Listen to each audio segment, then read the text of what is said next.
Rádio 91, bom dia para você que está na sintonia do bem na manhã deste domingo, dia 30 de junho de 2024. Nós estamos começando o programa Aprendendo com a Igreja e eu, Cacilda Medeiros, conto com você, com a sua companhia até às 11 horas. Hoje nós temos um convidado assim bem ilustre, né? Direto de Roma. Nós estamos fazendo hoje o Aprendendo com a Igreja via internet, porque o nosso convidado está em Roma, aliás, está no Vaticano. É o Monsenhor Flávio Medeiros, que é do clero da Arquidiocese de Natal. Há alguns anos reside na Itália, em Roma, é cerimoniário da Basílica Vaticana, é membro do Cabildo de São Pedro, é cônego, né, do Cabildo de São Pedro, e é com ele que nós vamos conversar hoje aqui no programa Aprendendo com a Igreja. Vai ser assim um papo muito interessante, uma conversa muito boa, com certeza. Aproveitando que hoje é a solenidade, a igreja aqui no Brasil celebra a solenidade dos apóstolos Pedro e Paulo, nada melhor do que quem está lá do ladinho de quem trabalha, né, na igreja, na Basílica de São Pedro, para conversar com a gente. Monsenhor Flávio, bom dia, muito bem-vindo aqui ao programa Aprendendo com a Igreja.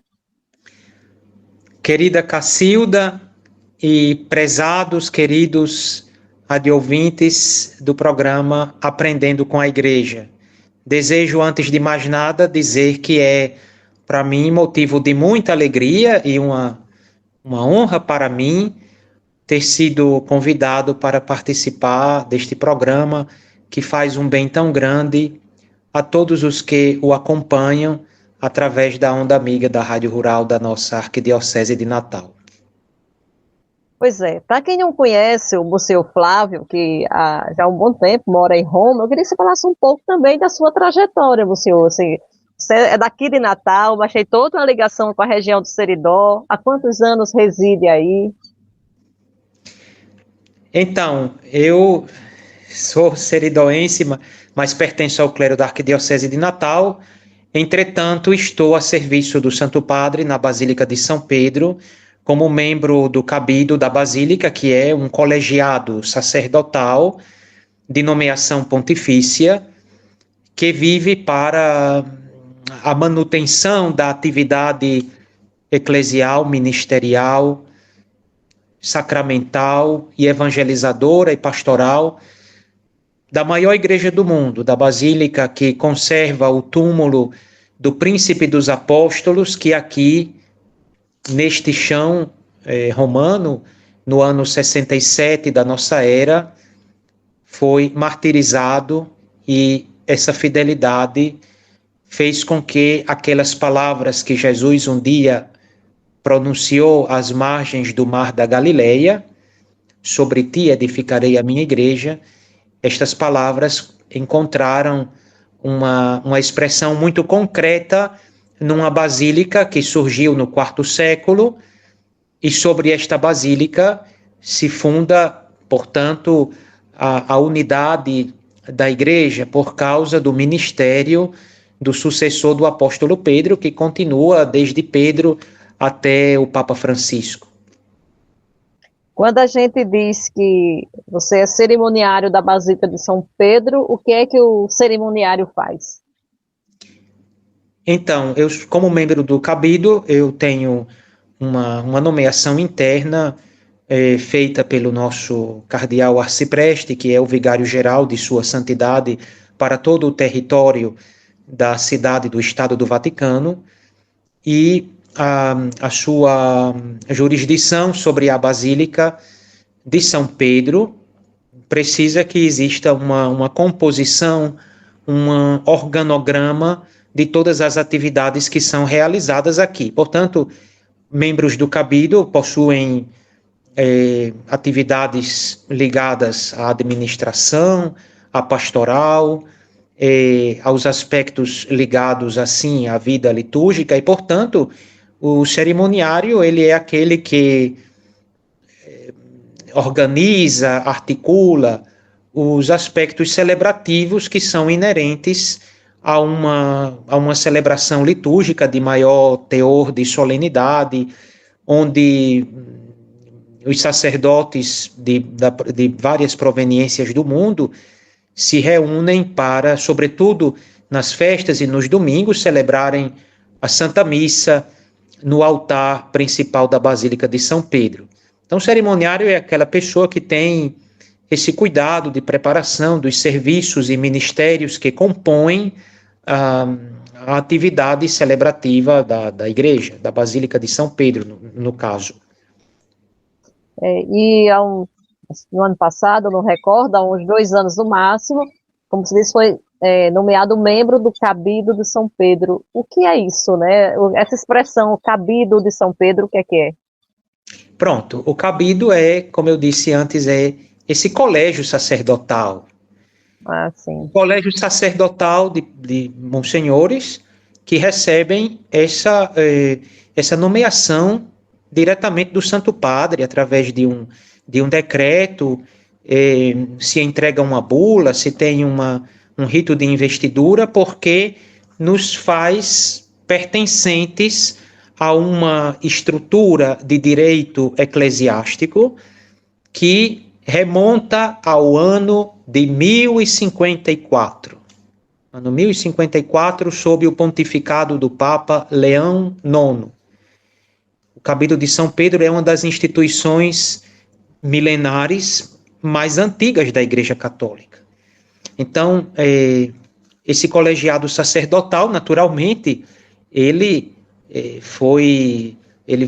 teve que passar por um processo de sucessão diante das várias gerações de sacerdotes e de bispos que passaram pela Basílica de São Pedro, garantindo esse serviço, porque se trata de um serviço, o serviço sacerdotal, a celebração dos santos mistérios, celebração da Eucaristia, a celebração coral da liturgia das horas, que santifica o tempo em nome da Igreja, reza pelas intenções do Papa, e um aspecto que foi redescoberto de suma importância, que é o acolhimento dos peregrinos. Nós temos uma basílica que recebe por dia, são números que provêm através da tecnologia, porque existem esses contadores de pessoas que frequentam cotidianamente a basílica de todas as partes do mundo que entram aqui, são 60 mil pessoas por dia. Por dia. Naturalmente, algum dia pode oscilar para 50 mil, outro dia para 65 mil, mas o contador revela uma média que tem por base esse número, 60 mil pessoas. A partir das 7 horas da manhã, começa o fluxo interminável de peregrinos que entram, alguns com um desejo puramente de visitação turística, uma boa parte deles com um desejo de realizar uma experiência religiosa, participar das celebrações, ir na Capela do Santíssimo para rezar, buscar o sacramento da penitência. E então nós temos esse cuidado, porque o Santo Padre nos pede constantemente isso, esse cuidado da atenção que deve ser dispensada aos peregrinos no tocante ao acolhimento, porque o acolhimento também é uma fonte privilegiada de evangelização. Sem dúvida. Mas, o senhor Flávio, nós estamos hoje aqui no Brasil, né, celebrando a solenidade dos apóstolos Pedro e Paulo. E eu queria que você falasse também um pouco sobre quem foram esses apóstolos Pedro e Paulo, por que se celebra os dois numa mesma solenidade? Veja, Cacilda e prezados ouvintes, os apóstolos Pedro e Paulo sempre tiveram essa constância de estarem unidos na celebração na liturgia romana. Inicialmente por um aspecto, vamos dizer, histórico. O martírio do apóstolo Pedro e do apóstolo Paulo aconteceu sob o império de Nero. Nós sabemos que Nero, o imperador Nero, foi o mais cruel dos imperadores romanos, que perseguiu a igreja primitiva de Roma de uma forma realmente com requintes de crueldade, cujos relatos históricos nos foram transmitidos pelos anais e também pela tradição oral da Igreja de Roma e pela tradição escrita também. Então, essa memória associada dos dois grandes apóstolos, que são, portanto, considerados as colunas da Igreja de Roma, sempre foi uma identidade celebrativa dos dois no mesmo dia. Nós encontramos isso nos escritos antigos, encontramos isso nos hinos do quinto, sexto, sétimo século, onde são exaltadas essas duas figuras. Já um presbítero romano de nome Gaio, no primeiro século, esse presbítero romano, naquele período da perseguição da igreja, ele saiu na direção da Ásia, particularmente na cidade de Cesareia. Ele encontrou um histórico de nome Eusébio de Cesareia. Esse histórico, estamos ainda no primeiro século, Eusébio de Cesareia é nada mais, nada menos do que o pai da historiografia cristã antiga. O presbítero que saiu aqui de Roma foi ao encontro de Eusébio e testemunhou a Eusébio com as seguintes palavras: posso mostrar que na cidade de Roma encontram-se os troféus dos apóstolos. Então, ele se referia ao túmulo do apóstolo Pedro, que tinha sido sepultado entre túmulos pagãos da antiga Roma, na subida de uma colina que se chamava Colina Vaticana, e o túmulo do apóstolo Paulo, que estava na Via Austiense. Nós sabemos que São Pedro, que foi crucificado de cabeça para baixo, no centro do circo do imperador Nero, e depois ele foi sepultado na subida dessa colina. Já Paulo foi decapitado, o seu martírio foi por decapitação. Não foi no mesmo ano de São Pedro, que foi o ano 67, o de São Paulo provavelmente foi em 69, para alguns históricos. Para outros históricos colocam inclusive outra data. Mas o período histórico, independente do ano ou do dia em que isso aconteceu, foi bastante contemporâneo. Isso nos quer dizer que o gênero do martírio, de tal maneira cruel, de Pedro por crucifixão e de Paulo por decapitação, os une nessa entrega da própria vida, nessa fidelidade, nesse desejo de se configurar a Cristo, até mesmo no momento supremo da morte. Isso naturalmente faz com que a liturgia os vincule cada vez mais, né? Uhum. Depois, essas duas basílicas, que são esses troféus que depois foram exaltados pelo presbítero Gaio e pelo histórico Eusébio de Cesareia, essas basílicas depois se tornaram, principalmente na antiguidade e também já entrando na Idade Média, se tornaram o fulcro, ou seja, o lugar catalisador da vinda das multidões que vinham de todo o mundo conhecido da Europa, quer dizer, da Gália, da Lusitânia, da Espanha, da Britânia, vinham atraídos por essa fidelidade, porque o cristianismo, na medida em que era perseguido pelos imperadores romanos, o cristianismo, o que acontecia? Paradoxalmente, o cristianismo, em vez de se extinguir, ele crescia, ele tomava força, ele tomava vigor. Mais membros desejavam se unir a esse grupo de pessoas perseguidas que, em vez de rejeitar os próprios agressores, eles rezavam, eles ofereciam o perdão aqueles que os perseguiam. Então, tudo isso atraía as pessoas. O cristianismo cresceu, não foi por proselitismo, o cristianismo cresceu por atração. Então, as pessoas estavam sedentas de encontrar essa novidade que somente o cristianismo era capaz de comunicar. Por isso que o sangue dos mártires é semente de novos cristãos. Isso é uma coisa muito, muito bela. Então, o martírio de São Pedro, o martírio de São Paulo, unido é a força da Igreja de Roma.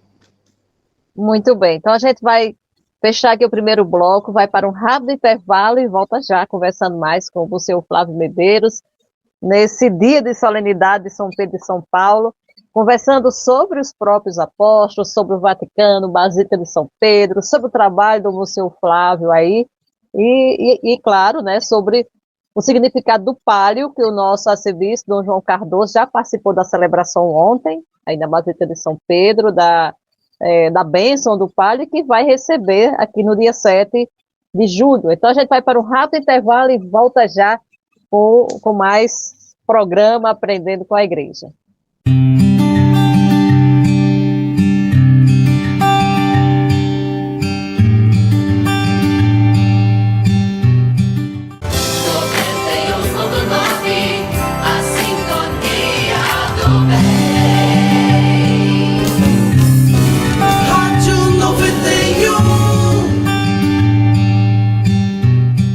Estamos de volta com o programa Aprendendo com a Igreja, neste domingo, dia 30 de junho, solenidade dos apóstolos Pedro e Paulo. Hoje nós estamos conversando com o Monsenhor Flávio Medeiros, do clero da nossa arquidiocese, mas que já reside em Roma já há um bom tempo, e é cerimoniário da Basílica de São Pedro, a Basílica Vaticana.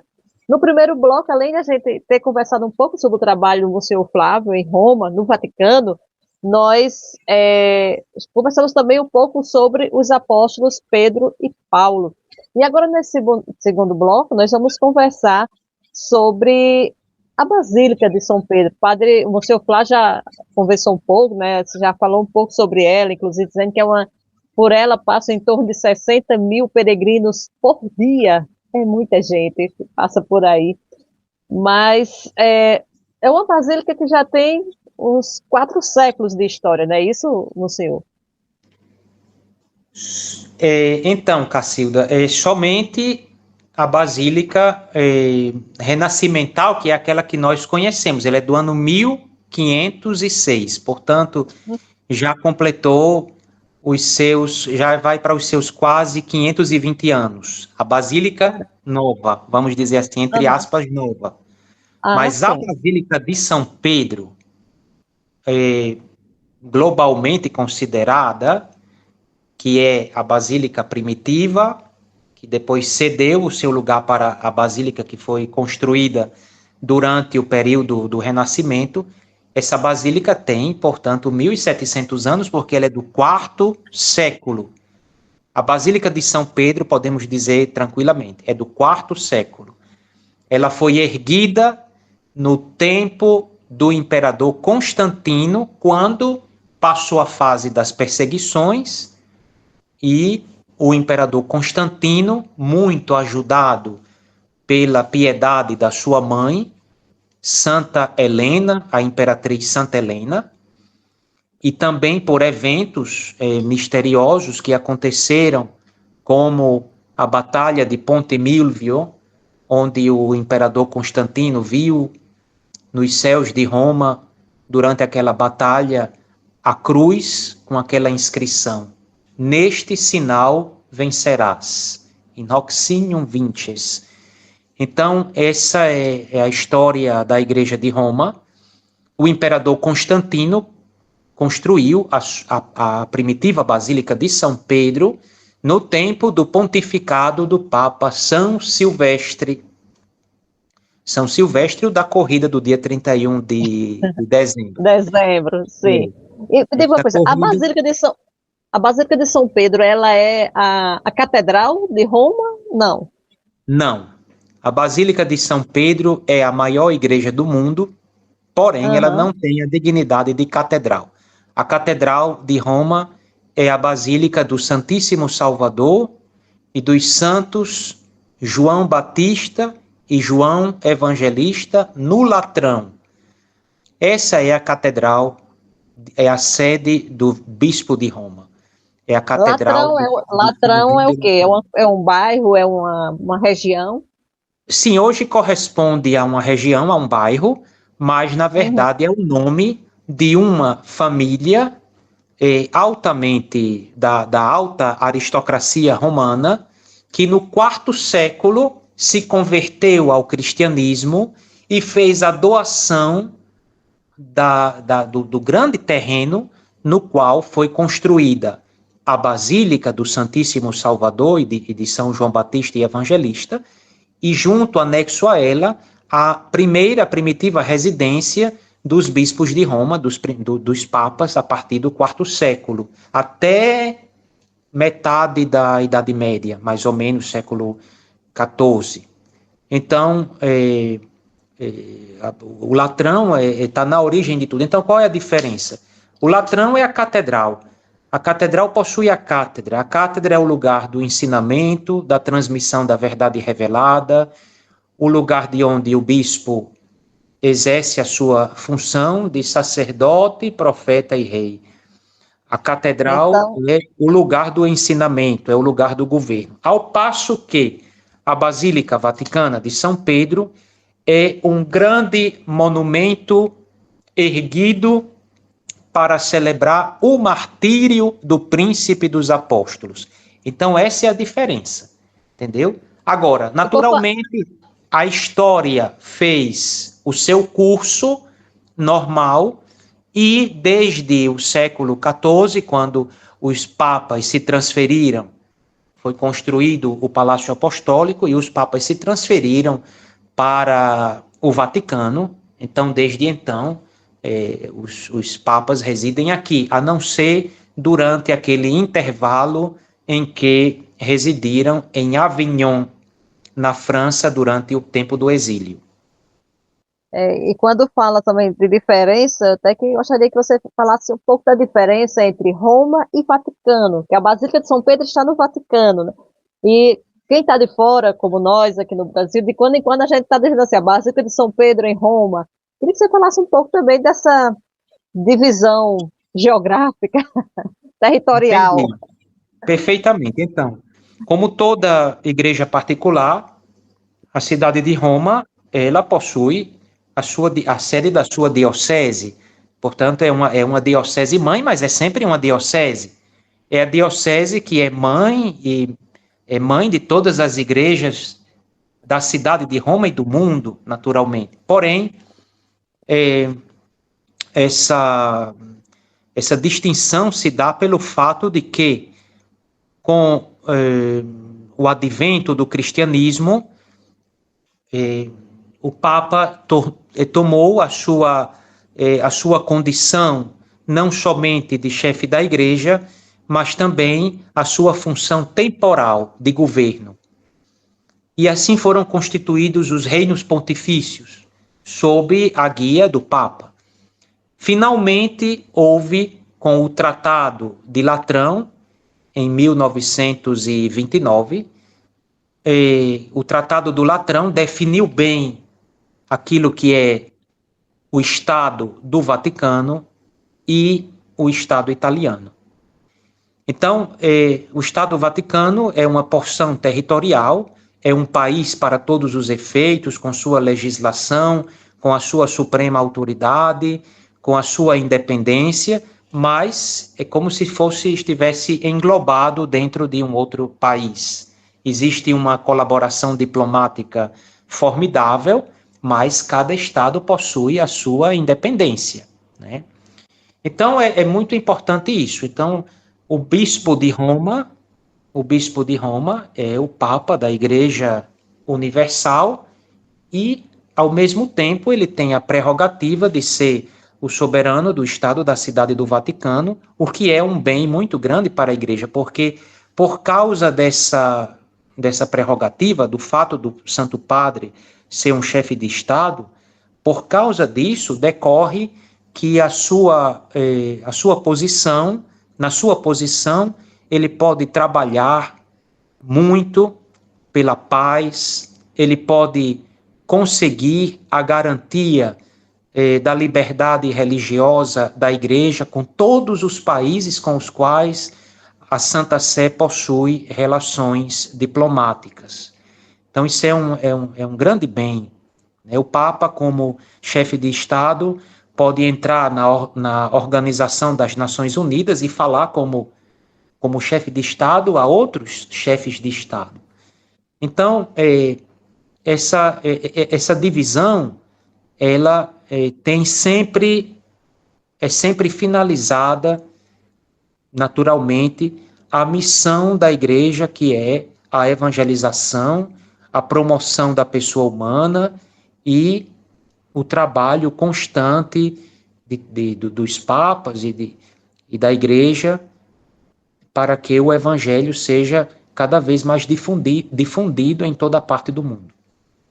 E você reside em Roma ou no Vaticano? Então, eu resido na cidade do Vaticano. Resido na Casa Santa Marta. Na Casa Santa Marta. Eu queria exatamente que você falasse um pouco sobre isso, o seu Flávio. Assim, o que para quem está mais no meio da igreja, sempre escuta falar, e o Papa Francisco mora na Casa Santa Marta. Então, você reside na mesma casa que o Papa Francisco? Sim. Essa residência ela foi desejada pelo Papa João Paulo II, quando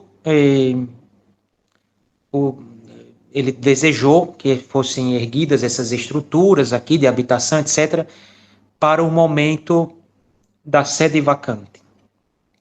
Quando a sede está vacante, os cardeais são convocados para esse momento de clausura, de preparação e de alojamento para a celebração do conclave que elege o Santo Padre. Naturalmente, quando a sede não está vacante, é uma residência para sacerdotes e bispos também que prestamos serviço à Santa Sé. No meu caso, a Basílica de São Pedro. E como é que é a convivência mesmo, né, entre vocês, inclusive, aí a curiosidade mesmo, né, como é que é residir no mesmo espaço que o Papa Francisco? Vocês têm momentos, assim, de refeições, por exemplo, é todo mundo junto, como é que é? Sim, são momentos, assim, de uma comunidade sacerdotal. Nós vivemos essa atmosfera muito bela de comunhão, de alegria, de podermos compartilhar tantos momentos comunitários para viver essa experiência e esse serviço à Igreja e ao Santo Padre. É uma graça muito grande. Sem dúvida. Mas voltando à Basílica de São Pedro, para quem está ouvindo a gente, que tem planos de ir a Roma, de conhecer o Vaticano, ao chegar à Basílica, para quem vive diariamente, né, dentro, trabalha na Basílica, quais são as suas dicas para quem vai pela primeira vez à Basílica? O que é que pode conhecer? Então, ao ingressar na Basílica de São Pedro, a minha indicação, eu faço com um coração muito sacerdotal, é que procurem fazer uma experiência de Deus, procurem visitar a Basílica e lembrar que toda a beleza que está conservada nela é para nos levar para uma beleza ainda maior, que é a beleza de Deus, a beleza do amor de Deus, que se encarnou, que se fez homem e que se deu por nós e que nos fez igreja. Então essa é a grande perspicácia que um bom peregrino deve ter. Ingressar na Basílica de São Pedro e não ficar somente no monumental. Sim, é bom a gente se admirar com a grandeza, com a perfeição. Com a arquitetura, com as artes que tem, né? Mas é preciso que a gente dê um salto de qualidade no sentido de fazer uma experiência de fé, participar das celebrações, buscar o sacramento da penitência e ter essa atmosfera de que ali está o túmulo de um pobre pescador. São Pedro era um pobre pescador da Galileia. São Pedro era um homem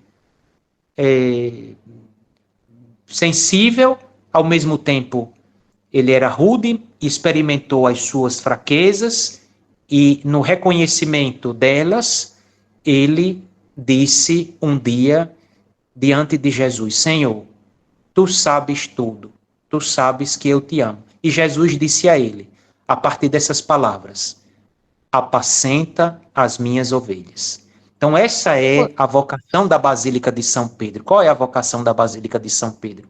É fazer com que o peregrino viva uma experiência de fé, renove essa fé para voltar para casa e testemunhar no mundo como é bom vivermos como cristãos católicos, como é belo descobrirmos que a igreja é a nossa mãe. Assim como nós temos a nossa mãe biológica, também temos a igreja como mãe, porque ela nos gerou. No dia do nosso batismo, ela nos pariu, ela nos gerou para a vida de Deus. Então, tudo isso, a Basílica de São Pedro é um ícone, é um ícone gigantesco, imenso. E, inclusive, agora ela está passando por um momento de muita preparação para a celebração do Jubileu da Esperança. Tem muitos monumentos que estão sendo restaurados, principalmente o altar de São Pedro, que é o maior monumento em bronze do mundo, que se compara a um edifício de 10 andares, para a gente ter uma ideia. Edificado no ano de 1626, no tempo do pontificado do Papa Urbano VIII, que encarregou Gian Lorenzo Bernini, que foi o grande arquiteto monumentalista que ergueu esses grandes monumentos em bronze da nossa Basílica, está sendo restaurado agora para preparar a igreja para o jubileu. É uma restauração de 10 meses, começou na metade de fevereiro e é previsto terminar em novembro. E vai ser um espetáculo, o mundo todo vai ver como ele vai ficar bonito. Além, assim, rapidinho, porque a gente já precisa encerrar o segundo bloco, mas além da Basílica de São Pedro, há outros edifícios, outras coisas dentro, assim, no Vaticano, que os fiéis podem conhecer? Sim. O museu do Vaticano possui a maior concentração de obras de arte do mundo. E também isso nos traz uma mensagem importante. A igreja teve a grande ventura de conservar o patrimônio que a cultura grego-romana transmitiu para o Ocidente. Então, toda uma junção, porque o Museu do Vaticano é uma junção de vários museus. Não é somente um museu único. Não, são vários museus que compõem um grande complexo. Então, vocês vão ter o Museu Etrusco, o Museu Egípcio, a Pinacoteca, a Capela Sistina, e assim por diante. Então, vale a pena visitar o Museu do Vaticano também com esse espírito de perceber o quanto a igreja fez para salvar a cultura, né? A cultura, patrimônio da humanidade, que ficou conservada nessas grandes salas que conservam esse patrimônio, que é uma beleza. Realmente, a beleza haverá diz um teólogo, que a beleza salvará o mundo. Naturalmente é a beleza de Deus, mas a beleza humana é reflexo disso.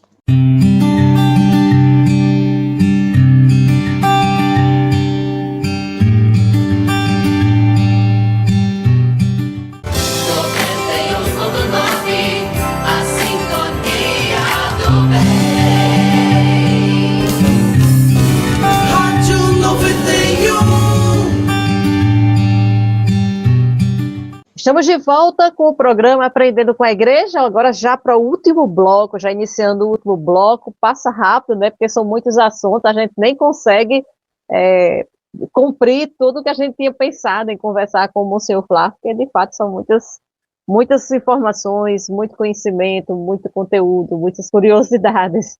Monsenhor Flávio Medeiros, que é cônego lá da Basílica de São Pedro, em Roma, e é o nosso convidado hoje aqui no programa Aprendendo com a Igreja.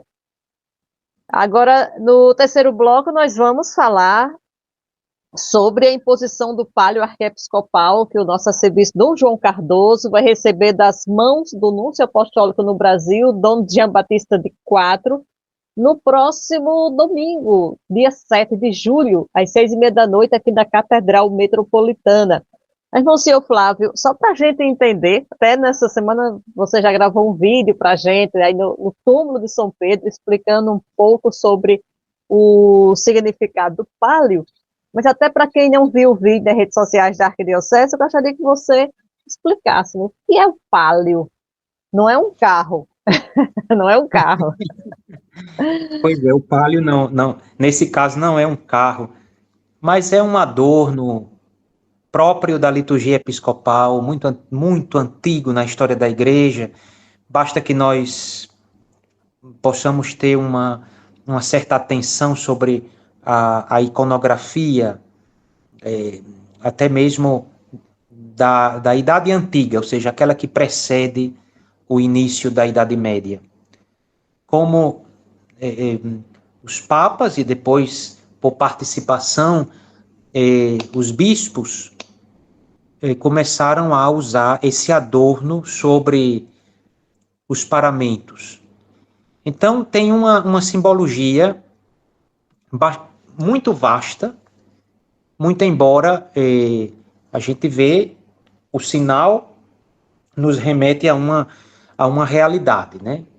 É um indumento confeccionado com a lã das ovelhinhas, que fora retirado dessas ovelhinhas, desse mosteiro, que depois são entregues às monjas beneditinas de Trastevere, da abadia de Santa Cecília em Trastevere, e elas confeccionam as estolas, que recebe, portanto, o nome de pálio, com essa lã. Essas ovelhinhas já tinham sido, na festa de Santa Inês, no dia 21 de janeiro, já tinham sido abençoadas pelo próprio Papa. É uma tradição antiquíssima. Sempre na festa de Santa Inês se dá a bênção das ovelhas, depois se retira a lã das ovelhas, as monjas confeccionam os pálios, e esses pálios são colocados em contato físico direto com o túmulo de São Pedro a partir das primeiras vésperas, ou seja, da vigília da solenidade. Elas passam a noite em contato com o túmulo de São Pedro. No dia seguinte, que é o dia do apóstolo, os diáconos, desde uma antiga tradição, como relatam os antigos cerimoniais da Igreja de Roma, descem até as profundezas da basílica e ali retiram os pálios em bandejas e trazem à presença do Papa, que os abençoa definitivamente. Esse rito do pálio, ele teve vários momentos, porque a liturgia pontifícia, ou seja, a liturgia presidida pelo Papa, ela é sujeita a certas variações históricas de acordo com aquilo que o Papa determina, porque o Papa é o supremo legislador da liturgia da Igreja. Atualmente, o Santo Padre abençoa os pálios e ouve, por parte dos arcebispos, o juramento de fidelidade que eles irão pronunciar diante do próprio Papa. O Papa Francisco teve essa intuição, que é muito oportuna, muito bela, de fazer com que toda a igreja particular do arcebispo, que é destinatário do pálio, por ele abençoado, na solenidade de São Pedro, esse momento ritual, ele possa acontecer diante de toda a igreja particular. Como não é possível que toda a igreja particular de todo o mundo inteiro venha a Roma, então o Papa, com uma intuição pastoral muito significativa, ele deseja que muitos fiéis possam participar desse momento. Então, o que é que ele faz? Ele pede aos seus embaixadores, que são os núncios apostólicos, presentes em todos os países do mundo com os quais a igreja mantém relações diplomáticas. Ele pede aos núncios apostólicos para, em nome do Papa, imporem diante da própria diocese, da igreja particular, essa insígnia, e para que todos tomem parte, festejem, se alegrem, rendam graças a Deus e, portanto, façam com que esse movimento da comunhão, que é o movimento do amor que nos faz igreja, ele possa se difundir o máximo possível. Então, é altamente significativo que o bispo jure fidelidade, participe da bênção do pálio, mas que o gesto de imposição aconteça diante dos seus diocesanos. É um sinal muito belo que remonta, inclusive, até esse fato da lã das ovelhas, que se confecciona em um adorno, em um estolão, que vai ser colocado sobre as vestes sagradas. Essa imposição também vai lembrar o jugo do bom pastor. O que é que faz o bom pastor? O bom pastor toma as suas ovelhas e as ovelhas, o bom pastor na iconografia antiga, ele coloca as ovelhas sobre os seus ombros. Então também isso está a indicar a imposição do pálio. O arcebispo irá... O pálio e o pálio é uma insígnia que fica ao redor do pescoço. Fica ao redor do pescoço e sobre os ombros. Então, ele é como se estivesse fazendo um chamamento à figura do bom pastor que toma as ovelhas sobre si, como aquela palavra que Jesus disse no Evangelho de São João. Eu sou o bom pastor, eu conheço as minhas ovelhas e elas me conhecem. E eu tenho outras ovelhas que não estão no meu aprisco, eu irei em busca delas e trazê-las para o meu redil. E haverá um só rebanho e um só pastor. Então, tudo entra nesse contexto também, certo? Há algumas, se você sabe, da explicação por que só os arcebispos podem usar, assim, os bispos não usam, mas na medida que o bispo é nomeado arcebispo, aí já ali no ano seguinte, no próximo dia 29 de junho, ele recebe o pálio. Você sabe a explicação por que só os arcebispos podem usá-lo? A explicação é exatamente, ela decorre da Constituição da Igreja. Por que os arcebispos? Não é tão somente os arcebispos, porque o principal fator é o fato de que ele tem uma representação nas dioceses que são sufragâneas. Ele não intervém diretamente nas dioceses que são sufragâneas, mas ele, como a diocese da qual o arcebispo é o pastor, gerou outras igrejas que saíram dela. Agora nós estamos passando aí, eu tenho notícias do estudo que está sendo feito para a criação de novas dioceses. Pois bem, então a igreja ela vai crescendo na medida em que os anseios pastorais vão se verificando, etc. E então o metropolita, o arcebispo metropolitano, ele tem essa função de ter esse olhar, que não é de intervenção, mas é um olhar que irá dar uma certa garantia à unidade da igreja, a garantia de que os bispos das dioceses sufragâneas a ele estão em comunhão com o bispo de Roma. Isso por um fator histórico desde sempre. Então, quer dizer, por exemplo, o arcebispo de Natal, ele pode dar a garantia de que os bispos de suas dioceses sufragâneas estão em comunhão com o Santo Padre. Então, tudo tem o seu significado, né? Então, é isso. As igrejas que se tornaram igrejas mães de outras igrejas particulares, o pastor dessas igrejas, elas, por uma